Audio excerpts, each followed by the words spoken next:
Vasudevaya. Open the book.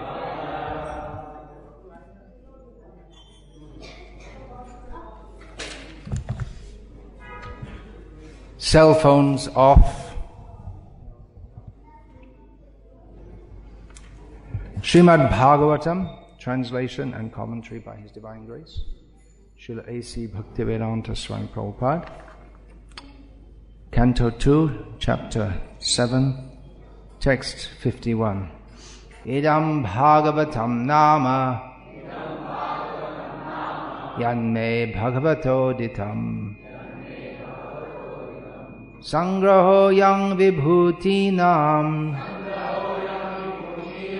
Tvametad Vipuli Kuru. Idam Bhagavatam Nama Yanme Bhagavato Ditam Sangraho Yang Vibhuti Nam Tvametad Vipuli Kuru. Translation. O Narada, this is Brahma speaking to Narada. O Narada, the science of God, Srimad Bhagavatam, was spoken to me in summary by the Supreme Personality of Godhead, and it was spoken as the accumulation of His diverse potencies. Please expand this science yourself. Purport. The Bhagavatam, in a nutshell, spoken by the Personality of Godhead in about half a dozen verses, which will appear ahead, is the science of God, and it is the potent representation of the Personality of Godhead. He, being absolute, is non-different from the science of God, Srimad Bhagavatam. Brahmaji received the science of Godhead from the Lord directly, and he handed over the same to Narada, who in his turn ordered Srila Vyasadeva to expand it. So the transcendental knowledge of the Supreme Lord is not mental speculation by the mundane wranglers, but is uncontaminated, eternal, perfect knowledge beyond the jurisdiction of material modes. The Bhagavad Purana is therefore the direct incarnation of the Lord in the form of transcendental sound, and one should receive this transcendental knowledge from the bona fide representative of the Lord in the chain of disciplic succession, from the Lord to Brahmaji, from Brahmaji to Narada, from Narada to Vyas, from Vyasadeva to Shukadeva Goswami, from Shukadeva Goswami to Sutta Goswami. The ripened fruit of the Vedic tree drops from one hand to another without being broken by falling suddenly from a high branch down to the earth. Therefore, unless one hears the science of Godhead from the bona fide representative of the disciplic succession, as above mentioned, for one to understand the theme of the science of Godhead will be a difficult job. It should never be heard from the professional Bhagavatam reciters who earn their livelihood by gratifying the senses of the audience. I'll read the next verse, text 52. Yatha harao bhagavati nirnang bhaktir bhavishyati saravatma yakhiladhare iti sankalpya varnaya. Please describe the science of Godhead with determination and in a manner by which it will be quite possible for the human being to develop transcendental devotional service under the Personality of Godhead, Hari, the supersoul of every living being and the summum bonum, source of all energies. Purport.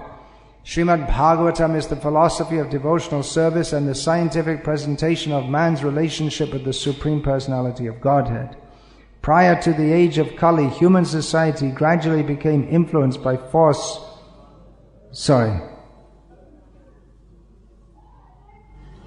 Prior to the age of Kali, there was no need for such a book of knowledge to know the Lord and His potential energies. But with the beginning of the age of Kali, human society gradually became influenced by four sinful principles, namely illegitimate connection with women, intoxication, gambling, and unnecessary killing of animals. Because of these basic sinful acts, man gradually became forgetful of his eternal relationship with God Therefore man became blind, so to speak, to his ultimate goal of life. The ultimate goal of life is not to pass a life of irresponsibility like the animals and indulge in a polished way in the 4 animal principles, namely eating, sleeping, fearing, and mating. For such a blind human society in the darkness of ignorance, Srimad Bhagavatam is the torchlight to see things in proper perspective. Therefore it was necessary to describe the science of God from the very beginning or from the very birth of the phenomenal world. As we have already explained, Srimad Bhagavatam is so scientifically presented that any sincere student of this great science will be able to understand the science of God simply by reading it with attention or simply by regularly hearing it from the bona fide speaker. Everyone is hankering after happiness in life, but in this age the members of human society, blind as they are, do not have the proper vision that the personality of Godhead is the reservoir of all happiness, because He is the ultimate source of everything. Janmadhyasya yataha. Happiness in complete perfection without hindrance can be achieved only by our devotional relationship with Him. And it is only by His association that we can get free of distressful material existence. Even those who are after the enjoyment of this material world can also take shelter of the great science of Srimad Bhagavatam, and they will be successful at the end. Narada is therefore requested or ordered by his spiritual master to present this science with determination and in good plan. Narada was never advised to preach the principles of Bhagavatam to earn a livelihood. He was ordered by his spiritual master to take the matter very seriously in a missionary spirit. Then the next verse after this, Mayang varniyato mushya ishvarasyanumoditaha shrinvata shodhaya nityang mayayatma namuhyati. The Lord's activities in association with His different energies should be described, appreciated, and heard in accordance with the teachings of the Supreme Lord. If this is done regularly with devotion and respect, one is sure to get out of the illusory energy of the Lord. Purport: the science of learning a subject matter seriously is different from the sentiments of fanatics. Fanatics or fools may consider the Lord's activities in relation with the external energy to be useless for them, and they may falsely claim to be higher participants in the internal energy of the Lord. But factually, the Lord's activities in relation with the external energy and the internal energy are equally good. On the other hand, those who are not completely free from the clutches of the Lord's external energy should devoutly hear regularly about the activities of the Lord in relation with the external energy. They should not foolishly jump up to the activities of the internal energy, falsely attracted by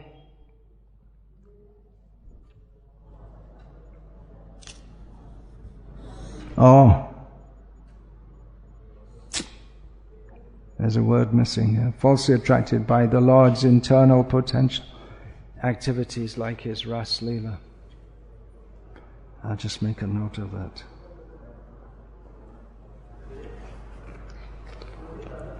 It's been converted into Indian English.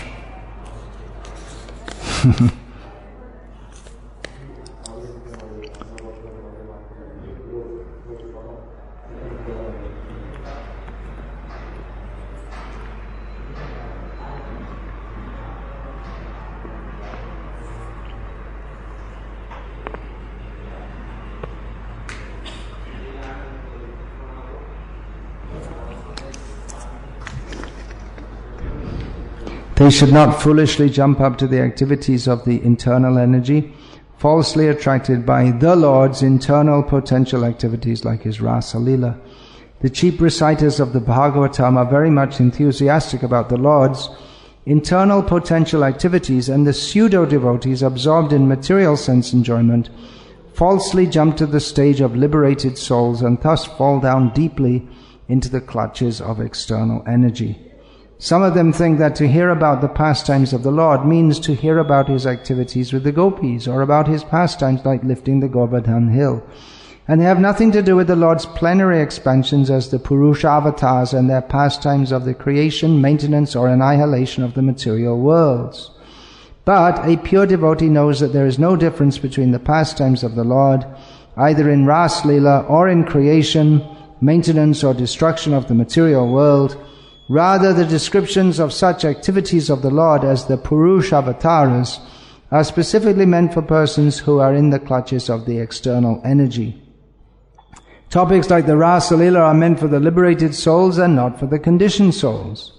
The conditioned souls therefore must hear with appreciation and devotion the Lord's pastimes in relationship with the external energy, and such acts are as good as hearing of Rasa Leela in the liberated stage. A conditioned soul should not imitate the activities of liberated souls. Lord Sri Chaitanya never indulged in hearing the Rasa Leela with ordinary men.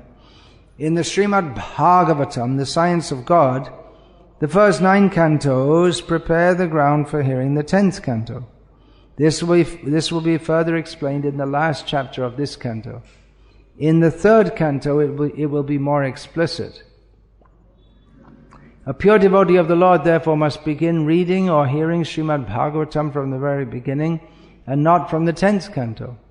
We have several times been requested by some so-called devotees to take up the 10th canto immediately, but we have refrained from such an action because we wish to present Srimad Bhagavatam as the science of Godhead and not as a sensuous understanding for the conditioned souls. This is forbidden by such authorities as Sri Brahmaji. By reading and hearing Srimad Bhagavatam as a scientific presentation, the conditioned souls will gradually be promoted to the higher status of transcendental knowledge after being freed from the illusory energy based on sense enjoyment. Thus end the Bhaktivedanta purports of the 2nd canto, 7th chapter of the Srimad Bhagavatam, entitled Scheduled Incarnations with Specific Functions. We learn many important points from these shlokas and from the purports. Now, we might think that this is just something which was written down a long time ago, and what relevance does it have to us? In the purport, Srila Prabhupada writes that prior to the age of, in the purport of text 52, Srila Prabhupada writes that prior to the age of Kali, there was no need of such a book as the Srimad Bhagavatam to know the Lord and His potential energies. That means His material, and in this context, that means His energies for creating the material world, which includes by the Amrakana Nyaya, the logic of a mango grove, the energy for maintaining and destroying also. The logic of a mango grove is that there may be a plantation of mango trees, and among them there may be a few coconut trees. Coconut with mango, not so likely. Lychee or chiku. But because the majority is the mangoes, so it's called a mango grove. It doesn't have to be all mangoes. So we hear more in Shastra about how the Lord creates the world, the specific mechanisms by which He does that. Not so much about how He maintains it or destroys it. So, prior to the age of Kali, there was no need for such a book of knowledge. Of course, Srimad Bhagavatam is eternal, as Krishna is eternal, as we are eternal. But it manifests at different times in human society or in the society of the highly elevated rishis. It may manifest in somewhat different form, but it's Bhagavat Tattva Vijnanam, scientific knowledge of the personality of Godhead. The Bhagavatam was required for Kali Yuga. It needed to be written down because people have degraded or are in the process of becoming degraded. Already degraded, but becoming more and more so, and especially the four sinful principles are mentioned here: illegitimate connection with women, intoxication, gambling, and unnecessary killing of animals.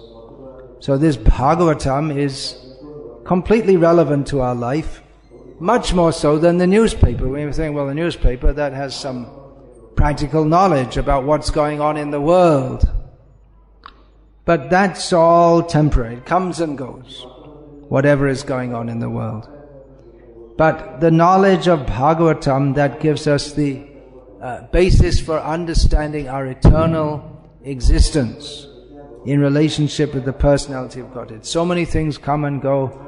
We may be afraid there may be so many wars coming. But the history of the world, especially in Kali Yuga, is a history of wars. That's killing, hingsa, pratihingsa. This just going on and on and on. We may be shocked that, so many people getting killed in Syria, violence on the India-Pakistan border. It's going on. It will go on. As long as the effects of Kali Yuga are there. But the Bhagavatam is meant for driving away the influence of Kali Yuga. Why is there war and fighting and distress? It all springs from the sinful consciousness of people in ignorance who think that life is meant for enjoying the senses. So Bhagavatam is meant for giving light to dispel that ignorance. Therefore, after Krishna left this world, he remained in the form of Srimad Bhagavatam. Krishne swadhamopagate dharma jnana dibhisaha kalo nashta drishamesha puranaka dunoditaha. This Srimad Bhagavatam has arisen just like the sun rises to dispel the darkness. For Krishna, he also rose. He's known as Krishna Avatar, which means he comes down. He comes down and he goes up. He comes down from his own abode, the spiritual world. Then he goes back up. And he is the very personality of dharma, of spiritual knowledge. So we might think, well, that will go with him. Yes, it goes with him, but it stays here also, in the form of Srimad Bhagavatam.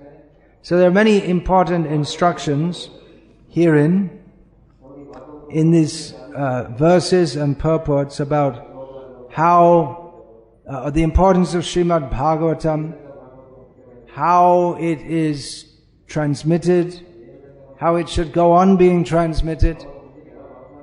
Brahma said, I heard this Bhagavatam in seed form from the personality of Godhead. He explains it to Narad and said, you should expand it. Expand it means spread it widely and discuss the topics more and more. And that's going on, because whereas in material life everything results in destruction, but spiritual means it's always expanding in bliss. So Srila Prabhupada has given us Bhagavatam with his purports, based on the previous Acharya's purports and mixed with his own realizations and observations. But his disciples and future generations of disciples should expand on these topics, just like Narad was told to expand on these topics.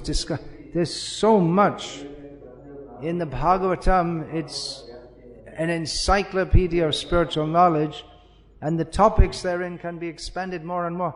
There's one verse in the 3rd canto, I believe, in which Srila Prabhupada writes that this verse could be the subject of much scientific research. So you can have much scientific research. And in this, Srila Prabhupada is talking about scientific in the manner of professional scientists, as we understand it in the modern context. just in the last 2 or 3 days, Achyutananda, one of Srila Prabhupada's first disciples, who was very famous here in Hyderabad when he was lecturing here as a young man. I think some of the older devotees here, they must have seen him. This Vraj Premlata Mataji, she probably, as a young woman, she probably saw him. He was quite a sensation as a preacher here. So he's just been sending me some emails. There seems to be quite a flutter among devotees, not only among devotees but among non-devotees, on the subject of cosmology, particularly that the earth is not globular or round in the sense that modern scientists understand it, and that the Bhagavatam actually gives, if we study the Bhagavatam description, we'll find that it gives the proper description. So I replied, I'm agnostic in these matters, because to get into cosmology requires so much research. This Golok chart made by Gokul Chandra Prabhu, that was largely a result of his assisting Dhanavir Maharaj in 1 year's intense. Dhanavir Maharaj is intense. When he gets into anything, he really gets into it. So in 1 year, with no prior knowledge, Dhanavir Maharaj, and he had a whole team of devotees assisting him, he got into researching cosmology according to the Bhagavatam, according to the Puranas, according to the Surya Siddhanta and other works. And he came up with this chart. So I'm just citing this to say that the Bhagavatam, there's so much, even materially, in these purports. Srila Prabhupada is talking about understanding Krishna via his potential and by his material energies. So the Bhagavatam gives full spiritual knowledge, but it also gives so much material knowledge, not exactly in the way that we would understand it from modern science. It's a different way from understanding. So there's so much to be understood. Revolutionary, even for the materialists. The Srila Prabhupada wanted to make this temple of the Vedic planetarium in Mayapur, giving the Bhagavatam cosmology, particularly to contrast that with the ideas of the modern astronomers, to show that the Puranic version is correct and that of modern science is wrong. It's really revolutionary. And Srila Prabhupada himself said that he wanted someone who was expert in this to describe it, because he said, Prabhupada himself expressed that he didn't exactly have a full grasp on all of this, because it's very technical stuff. And Shukdev Goswami described it in Bhagavatam, not particularly from the standpoint of an astronomer, but to demonstrate the greatness of the Supreme Lord in creating the material world, and how people on different planets, different planetary systems, the whole idea of planetary systems, Chodha Bhuvan, Chaturdash Bhuvan, that's not there in modern astronomy at all. But Shukdev Goswami described how people in different planetary systems, they glorify the Lord. So we'll find that the residents of the Jambudweep, they offer prayers, and Ketumala and different dweeps, different islands within the universe, they offer prayers. So Shukdev didn't write that exactly, he didn't give that exactly as an astronomer, but still it is the Puranic understanding or the Puranic exposition of the position of the universe. So that's just that is just one example. There's so much to be understood from Bhagavatam. It's a complete education. Or when we say complete education, what is a complete education? Because education never can be complete, because knowledge is unlimited. But it's complete education in the sense that it gives us knowledge of that which we really need to know, which is who we are, who is God, and what is our relationship. With many details also, and how to revive that relationship. And it's not something small. This second volume, second canto is one of the smallest. There are 18 books. There's a lot there, 18,000 verses. Srila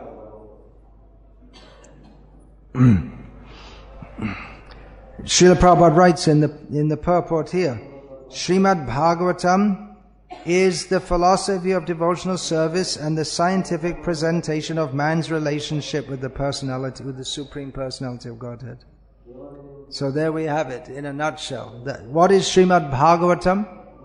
Srimad Bhagavatam is the philosophy of devotional service and the scientific presentation of man's relationship with the Supreme Personality of Godhead. Scientific in this sense doesn't mean that you can look under a microscope and find the soul or the personality of Godhead. But scientific in the sense that it's presented in a way that we can intelligently understand.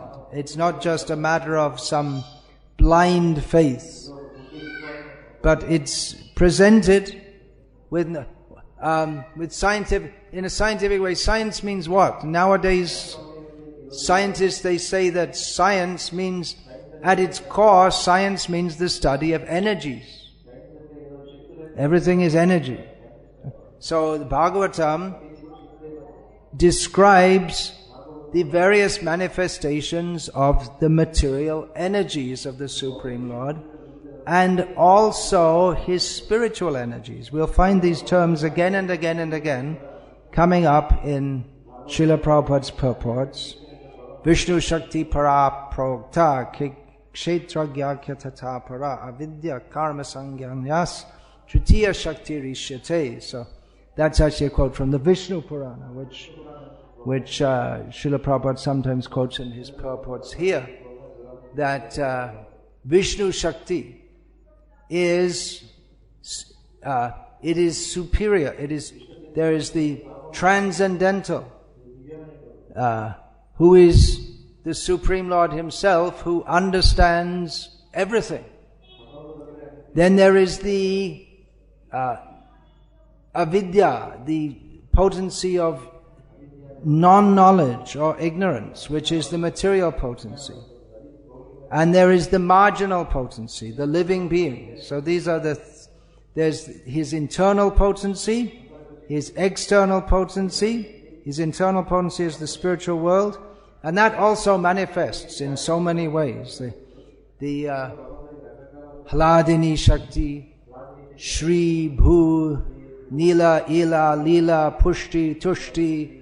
There are 9 principal Shaktis of the Lord. The internal potency. And they also manifest in this external world in a perverted form.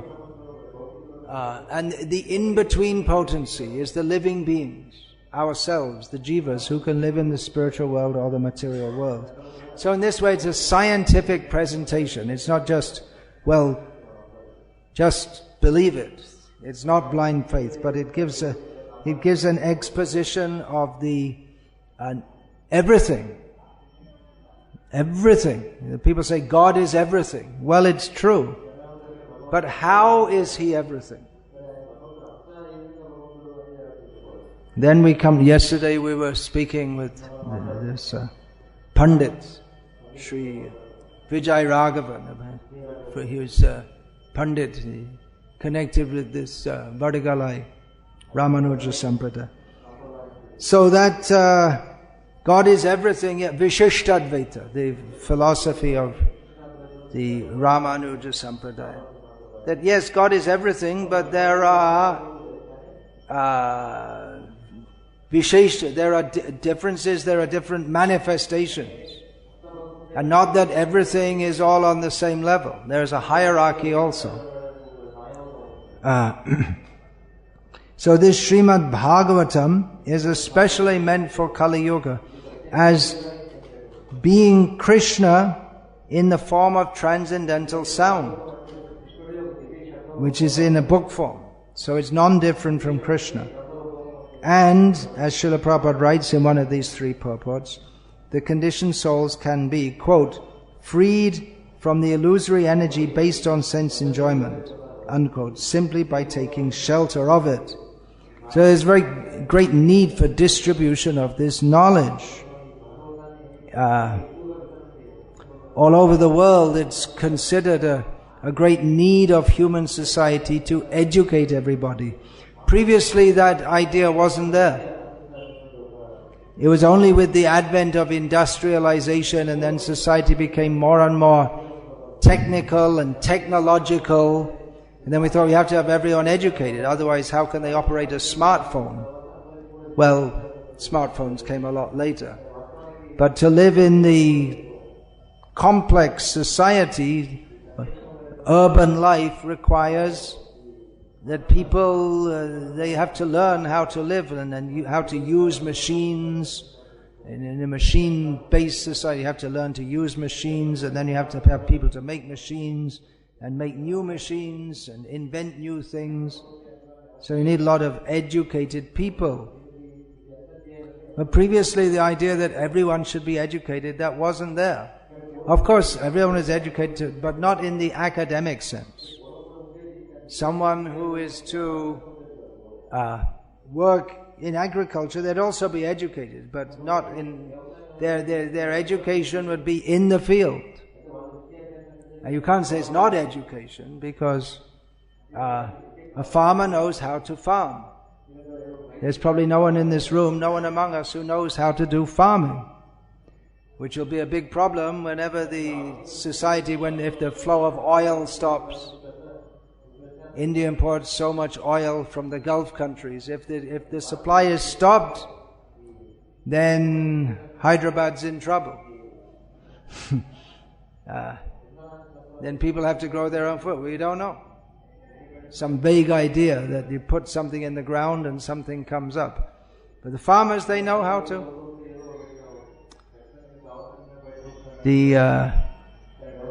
Even in India, we find the good farmers, very productive in Gujarat, Maharashtra, Andhra side, then maybe less so in Orissa. Then different people, it's very broadly speaking, different people have different abilities in that regard. But that's also education. But this education to understand the nature of God and His energies, that should be given to everyone in society. Someone is educated as a farmer, someone is educated as a potter, that also requires, just like nowadays it's all done in factories. We have plastic bottles instead of clay pots for water. Actually the clay pots are much more healthy. But again, once the oil stops, then the plastic supply stops also. And who knows how to make pots? Well, it looks easy, but if you don't know what you're doing, you can't do it. So the potter knows how to make pots. The barber knows how to shave. You may think, well, that's an easy thing to do, but the traditional blade is not the one you buy from the shop, but it's just, you've seen, it's just like this, a piece of metal and which is sharpened like that. They know how to do it without cutting. So there are various kinds of education. The women know how to husk the rice, then soak it and grind it for making idlis. Nowadays they don't know, because they just put it in the mixie. Or they buy it from the cafe, from the hotel. But everyone has some kind of education. But the best education, Bhagavatavadhi, Vidya Bhagavatavadhi. The limit or the best, highest education is that of Bhagavatam, which is knowledge of the personality of Godhead and His various energies. And that should be distributed in society. In Vedic society, everyone was given this knowledge, even if everyone was not given Akshara Gyan. Akshara means Atuksha, means writing. But it also means, Akshara means everything from A to Ksha. The A is the first letter of the alphabet, and Ksha is the last. So Akshara Gyan means knowledge of writing. But it also means everything from beginning to end, which means knowledge of God. Because one of the names of God is Akshara, which means everything. Every subject that can be written about, thought about, talked about, contemplated, discussed, argued about, every topic is within A and Ksha. So He is everything. So that was given to, not everyone was given knowledge of writing, Akshara, but everyone is given knowledge of God. Some in a very deeply philosophical, technical way, knowledge of Vedanta, study of Upanishads, and others in a simple way by telling, hearing the stories of Mahabharata, Ramayana, Puranas. This Bhagavatam is suitable for everyone. Of course, some sections are very deeply philosophical, but everyone can take advantage of this. It is meant for people in Kali Yuga who are less intelligent, so they can't understand everything, or so many deep points of grammar, but that's not necessary. Nahi nahi rakshati dukrin karane. That won't help us at the time of death, being a great grammaticist. But if we have knowledge and faith in the topics of Bhagavatam, that will certainly help us. Knowledge of Bhagavatam comes from faith. If one doesn't have faith, then one cannot understand Bhagavatam. So this knowledge should be distributed to everyone. Therefore, Srila Prabhupada is very anxious to have his books distributed. Now you might think, well, who's going to understand this? People have known, how can they understand these topics? But it's meant for everyone. It's meant for every living being, especially in the human form of life. People can take advantage of this knowledge. Society is degraded in Kali Yuga. People are becoming more and more sinful.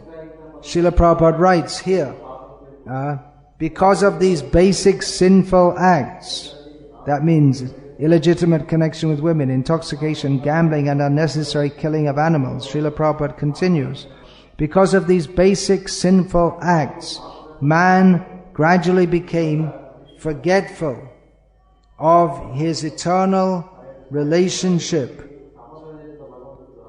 with God. And we can see that here in Hyderabad, that particularly in the big cities, these kind of sinful activities are promoted more and more, and people become less and less cognizant of or even interested in their relationship with the Supreme Lord. If one is living in the country, then one can see the material energy, material nature at work. One feels the heat of the summer. Whereas in the city there are electric fans and air conditioning. One feels the relief of the rains when they come. But in the city, life is with man has made artificial energies. So we are superficially protected or shielded from the effects of material nature.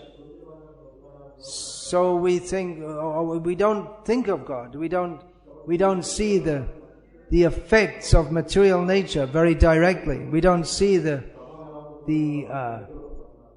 crops growing. We don't see the animals being born. Recently I was staying on a farm in Tamil Nadu, and during the time I stayed there were two calves were born. First time I saw one actually being born from the beginning to the end. So you see, these things are seen. Birth, death, old age and disease. They're not hidden away. They're seen. Everyone can, of humans, of animals, of plants, everything is seen. But in the modern age, the cities are just made for people to have more and more sense gratification, and they don't see the material and God's nature at work. They are involved more and more in gross sinful activities. So people think this is very civilized living in the city, but it's actually great ignorance. They're ignorant of their relationship with God. So this knowledge of Bhagavatam should be distributed to give people knowledge of God. They're unaware of who they are, what is the purpose of life, what is our relationship with God. If at all they think of God, they think of Sai Baba. Completely absurd. It would be laughable if it wasn't so popular. You just think some crazy people, but it's so many people, and it means that people don't think at all. When they come to the matter of religion, they don't think at all. That's true for everyone. Muslims, Christians, they just blindly follow. Not only Hindus. So the Bhagavatam is meant to give scientific knowledge of God by which people can come to the platform of Krishna Chaitanya, Krishna consciousness. They're actually aware and thinking of God. That's what it's supposed to do. Vishnu Smaranam. Here we're having a Shravanam Kirtanam camp. But Shravan and Kirtan, that should lead to Smaran. To remembering. Constant remembrance. Avismriti Krishna Padara Vindayo. There's everywhere, again and again in Gita and Bhagavatam. It's this never forgetting, in this, or always remembering. Ananyas Chintayanto Mama. Thinking of me without any diverting to anything else. So avismriti, never forgetting. Never forgetting the lotus feet of Krishna. So that means the subject matter of our mind should be Krishna. Otherwise, you see there's so many subject matters that Shukadev, he immediately said that to Parikshit Maharaj. When he met Parikshit, Parikshit was a king, so he had so many matters to oversee. Political matters, social matters, public welfare activities, legal matters, so many things he had to oversee. But Shukadev Goswami, on meeting him, said to Shrotavyadini Rajendra Nirnang Santi Sahasrasha Apashyatam Atma Tattvam Griheshu Grihamedhinam. He said that people, he said 1,000. 1,000 is indicative of just many. People have so many matters to hear about and discuss, but the really important thing, Atma Tattva, knowledge of God and of the self, they're completely blind to it. They have no interest whatsoever, because they are Grihamedhi. Just like an ox is tied up to a post. So people are tied up to their householder life by the ropes of material attachment. That is their position. So this Bhagavatam is supposed to give the knowledge to people by which they can be freed from the ropes of material attachment by getting knowledge of the personality of Godhead. Bhagavat tattva vijnanam mukta sangasya jayate. By the knowledge of the scientific knowledge of the personality of Godhead, one can be free from the material attachment. It's a densely, dark, deeply ignorant society, although they think they're very enlightened, because the children go to school and they learn so many useless things, and they think now we're very what do you think? They learn so many useless things which are they're not even helpful in this life, what to speak of at the time of death. The Bengali saying, Srila Prabhupada sometimes used to quote that Shadhan kara bhajan kara marte janle hoy. So at the time of death, all the sadhana and bhajan, that will be tested. But if we didn't even do any sadhana or bhajan, then where's the question of it being tested? It's just go to Yamaraj, that's all. There's not even much testing needed.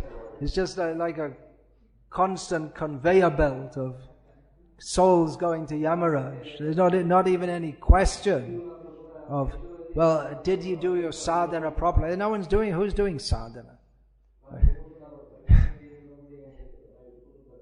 Srimad Bhagavatam, it gives us the knowledge. We'll find not just the knowledge, but Prabhupada's purports. They are not just giving some philosophical elucidation, but they're also pushing, surrender to Krishna, don't waste your life. That mood of urgency is expressed therein. We'll find Srila Prabhupada, he had this mood of great urgency that people must take to Krishna consciousness. We must try to waken them up, help them, try to understand. Utishta, Jagrata, Prapya, Varan, Nibodhata. Get up, wake up, become aware of what you can achieve in this life. There's this idea, have confidence in yourself, what you can achieve. You can become a female space pilot and get blown to pieces. And we're in, where was that? In Kurukshetra? Was that there? They had this something Chola, what's her name? Kalpana Chola.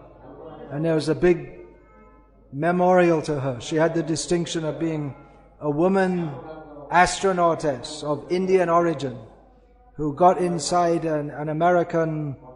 She was sent up by NASA, North American Space Agency or something like that, and blasted into space. But she didn't get that far because it blew up. About 1 minute into, it went up, and she was from Kurukshetra, I believe. So they was somewhere up there in Punjab. So they made a big hall in honor. Great hero. What did she do, hero? She got blown to pieces. So you can be a success. The idea that now I'm a big success, I'm being blasted into space. That was dramatic. Most people don't have such a dramatic end. They just go through their life trying to be big, trying to be successful, or at least trying to feed their family. Then they die. That we sung yesterday. Heno avatar ja ratina hoilo lochan bole shei papi elo or gallo. Speaking about Nityananda, that such a merciful avatar, people have no interest in him. What can we say about such people? Biography. They were born, they died. That's all. That's all. And they committed some sinful activities in between. There's nothing else to say. Their life is spoiled, completely wasted. So, Bhagavatam, this knowledge should be distributed. Srila Prabhupada writes in this commentary, even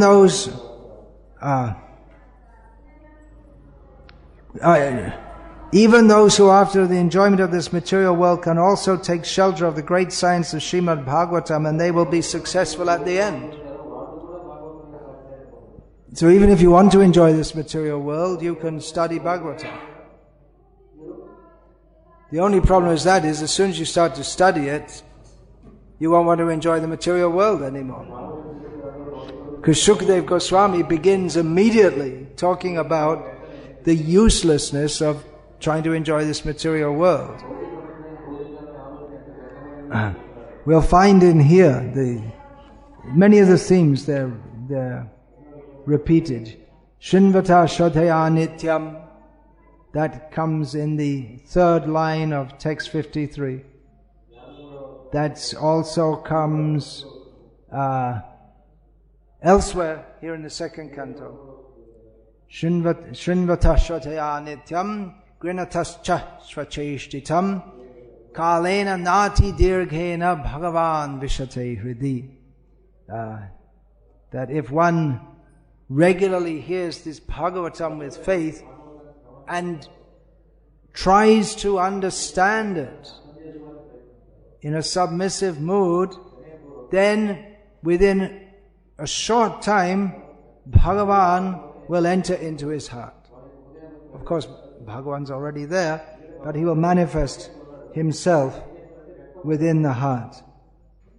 So this Bhagavatam is meant for solving all the problems of human life. Of course, Gita is there also, in essence.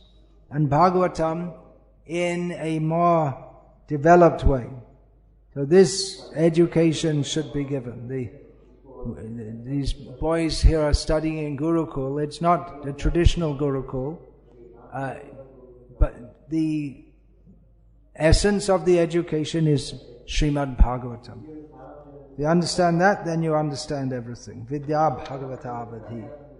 Srila Prabhupada warns in these purports, as he often does, about people speaking Bhagavatam with personal motivations.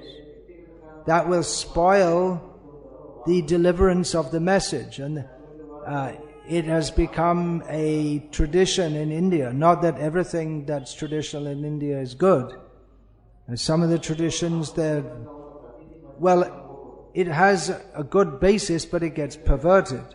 So the idea of having recitations of Bhagavatam is very good, but when people do it for personal motivation, then it becomes very problematic. Particularly people who do so in a very attractive manner, so that people will like to come and hear them and give them plenty of donations. Then the whole purpose becomes spoiled. Because Bhagavatam is undoubtedly very pleasing to hear for purified people. It is Satang prasangan mama virya sangvido bhavanti hrit karna rasayana katha. It's like hearing these topics of Krishna, His glories, in the association of devotees. It is like a tonic for the ears and the heart. Tajoshanadashva pavargavatmani shradharatir bhaktir anukramishati. And the result of hearing it is that one advances on the path of liberation. One becomes detached from this material world. One's faith in Krishna, one's feelings for Krishna, and one's actual love for Krishna, they all develop gradually. But if someone is speaking with the motive of entertaining, that doesn't happen. Because entertaining the mind or even the intelligence is different to transmitting Krishna. Bhagavatam is Krishna. Topics of Krishna are non-different from Krishna. But if we take Krishna as an object or to be manipulated for our sense gratification, that everything in this world is meant for my enjoyment, so there's this thing called Krishna or Bhagavatam, that must also be meant for my enjoyment. And people find it easier to accept in that way. So sometimes people think, well, that's better preaching if we do it in a way that people will be pleased. Deliberately trying to please them. but rather we should present the topics in a manner that will enlighten them, and they will become pleased on the spiritual platform. They can actually become happy by becoming free from false concept of enjoyment. So Srila Prabhupada warns that we should be afraid of the professional reciters who jump straight to the internal pastimes of the Lord, especially the Rasalila. By this, the speakers and listeners, Srila Prabhupada says, fall down deeply into the clutches of external energy.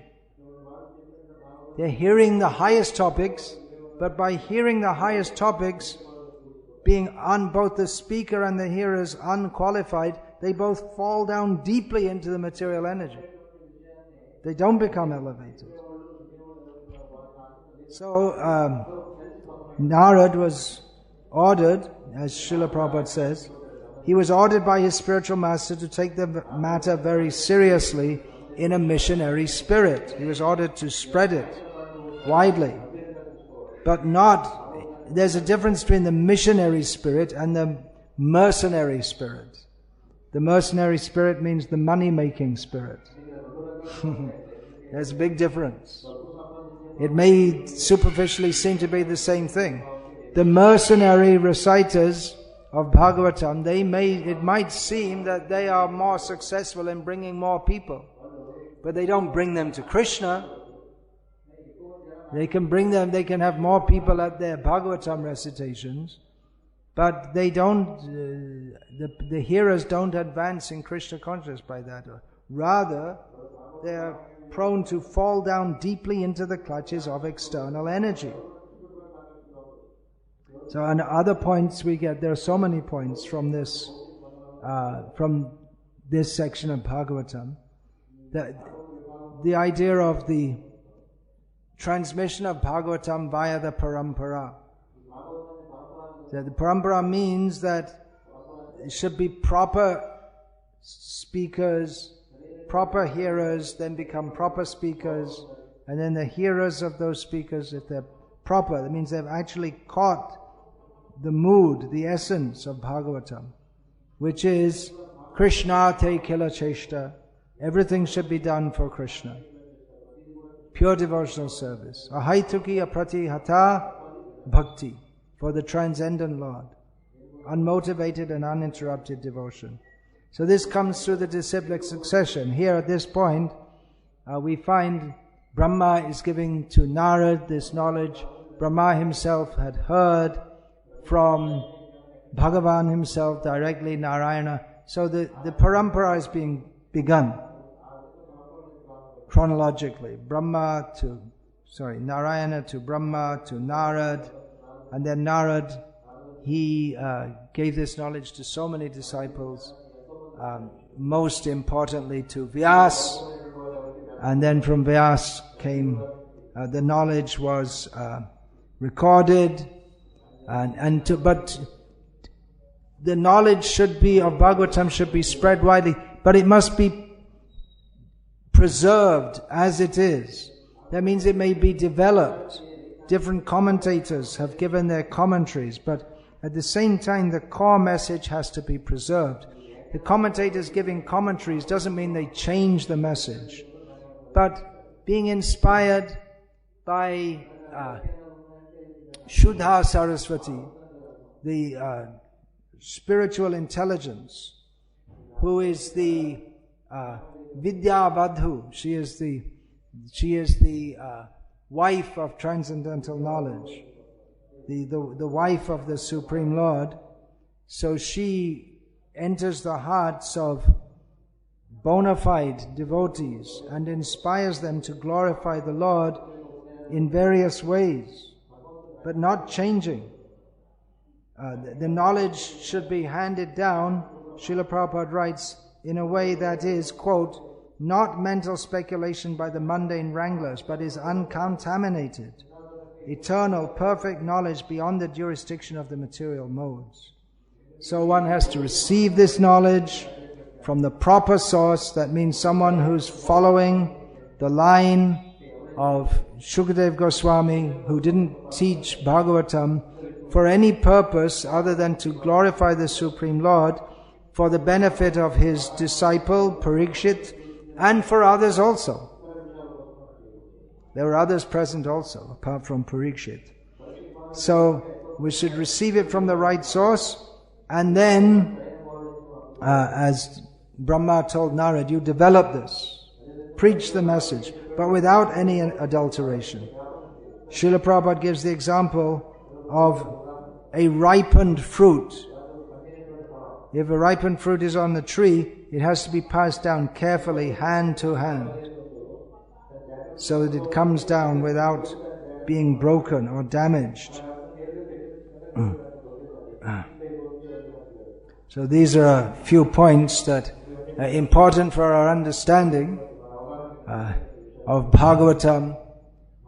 What is the nature of Bhagavatam? What are the glories of Bhagavatam? How we should receive it from the right source. How we should distribute it also. So by reading these books of Srila Prabhupada, particularly Bhagavatam, is a great encyclopedia of spiritual knowledge. Yesterday I spoke about Chaitanya Charitamrita, how it's all so blissful.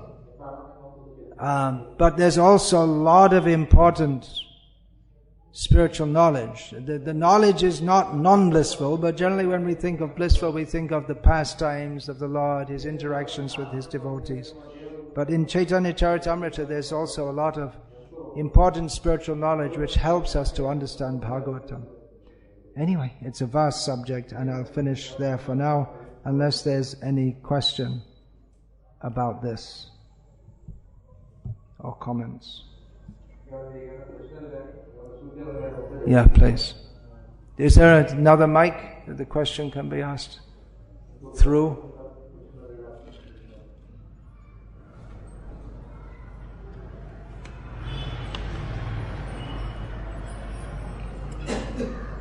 We should all imbibe this mood that Srila Prabhupada gives us in his books, that being eager to receive the message of Bhagavatam and give to others, spread it to others.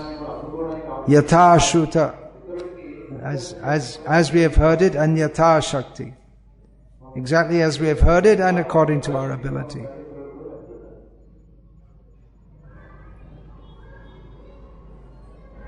That may be done in various ways. Speaking, distributing the books, writing books, assisting others in doing these activities, living according to the books. How we should, in what attitude we should read the purports which are written by Prabhupada's disciples? In what attitude should we read the purports written by Prabhupada's disciples? Well, it's natural that that comes. Purports are written from the 10th canto, 14th chapter to the end, and then 11th canto and 12th canto. And also most of the Mukundamala Stotra is with translations and purports by Prabhupada's disciples. Well, we're probably not going to read them with the same level of faith as we read them as Prabhupada's. But actually, a lot of the work on these translations and purports was done by Gopi Prangadana Prabhu, who's now, unfortunately for us, passed away.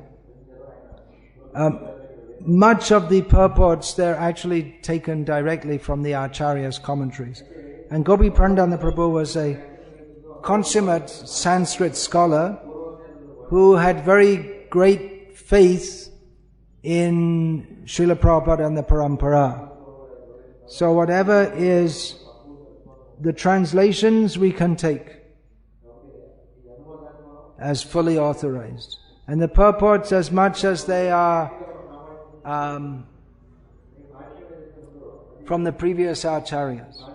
And even the comments about modern society and this and that, they are mostly following the Krishna conscious conclusion. Although there are some nonsense things in there, to tell you the truth, talking about human rights and how in the Western world, as if the Western world is culturally superior. There's definitely some non-enlightened comments there, but in general it's quite good. We say that Srimad Bhagavatam is scientific presentation of knowledge of God. So as soon as We say Bhagavatam is scientific presentation of knowledge of God. Bhagavatam itself says Bhagavat Tattva Vijnanam. So this, as soon as we use the word scientific, so it pertains to Anuman Praman and Pratyaksha Praman. As soon as we say the word scientific, it pertains to Pratyaksha, Anumana and Shabda Pramana. Yeah, I guess you could say that. So then, knowledge of God is about Shabda Praman. Oh, you want to get into Praman Tattva, very big subject. Yeah, Shabda Praman, that is the highest Praman, but that's received through our mind and senses, through our ears and senses. Is it not? So the question again comes, how can we understand it through our contaminated mind and senses? Go read the prayers of the personified Vedas. Same question is asked.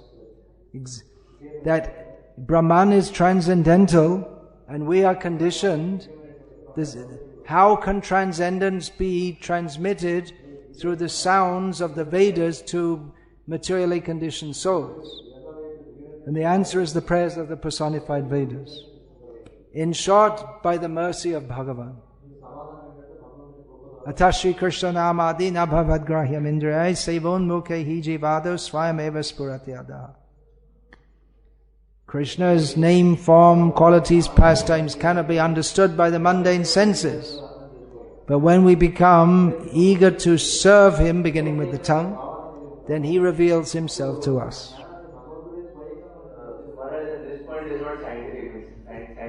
It is scientific. It is. Well, that's true of the materialist also. That where do they get their intelligence from?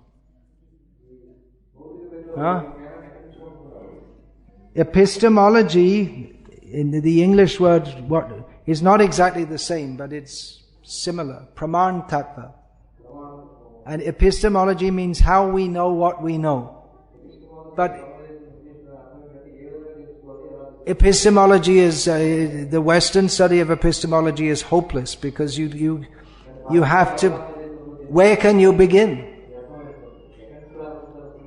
Where do you have to accept that some axioms, Descartes, his attempt at building up actually he was a theist, but he was attempting to build up a scientific system of knowledge by which we can be sure. So he famously said, cognito ergo sum. That I am cognizant, I think, therefore I know that I exist. But then someone will point out, well, you're already presuming that you exist. That you exist. Otherwise, how can you say I think? So you're just caught in it's hopeless. You can't go anywhere. If you want to make a wholly empiric system, you can't. You have to accept that there is anything to be studied at all means that there is reality. Now we're just talking logic without any shastra. That means there is reality beyond what we perceive. The fact that I can do an algebra equation and you do an algebra equation and we both come to the same conclusion means that there is a reality external to our own individual existence. This is metaphysics. It's philosophy. It's not science per se. Science, what they call science, they just skip all the philosophical problems. The hardcore so-called empirical scientists. But if you speak with your average student in a college in India who's trying to be a so-called intelligent atheist, they can't even understand all these points. They just think, science, science. It's written in the book, science. Sri Einstein Uvacha. They have no... well, Einstein was more intelligent than obviously, but even philosophically much more intelligent than these block-headed so-called scientists who don't... Like this Richard Dawkins. If Einstein was there, he would... I'm sure he would have no time for Dawkins. He's such a... philosophically extremely foolish and dogmatic. He's not a scientist in that sense. He's a dogmatist. Anyway, what did you want to say? Question, yeah.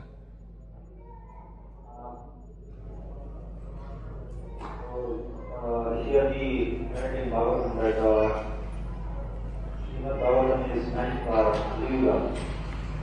Bhagavatam is meant for? Kali Yuga. Bhagavatam, yeah, the Bhagavatam as we have it now is particularly meant for Kali Yuga, yeah. Now we see many devotees, they rationalize that. Now we see many devotees who rationalize that. I don't know what you're going to say next, but whatever it is, it sounds like they're not really devotees at all. Because as soon as you start to rationalize in a manner that minimizes the parampara message, then you're not really a devotee at all.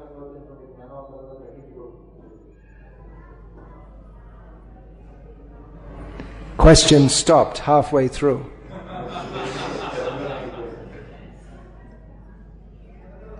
Hare Krishna.